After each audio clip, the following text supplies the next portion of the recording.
Hi, I'm Mr. Rothwell. Welcome to Real Chemistry with Rothwell. In this episode, we will discuss dimensional analysis.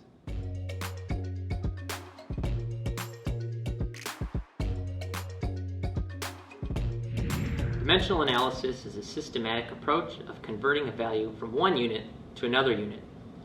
A useful example of dimensional analysis would be if we had to convert 10.0 centimeters to feet.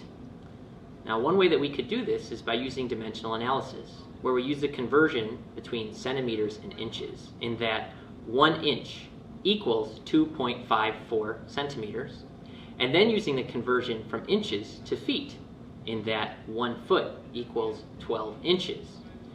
By using a method called zigzagging, we can multiply across and divide down across our values until we come up with our final answer. Now in this case, you'll notice that our answer has 3 significant figures. The reason why our answer has 3 significant figures is because our starting value, 10.0, has 3 significant figures, so our answer should reflect that as well. Notice that we do not base our significant figures on the conversion factors.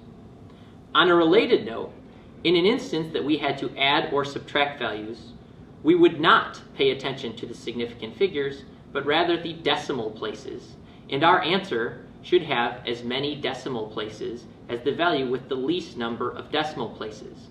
So if we added the value 10.0 to 21.25, our answer should only go to 1 decimal place. Thank you for listening to Real Chemistry with Rothwell. We'll see you next time.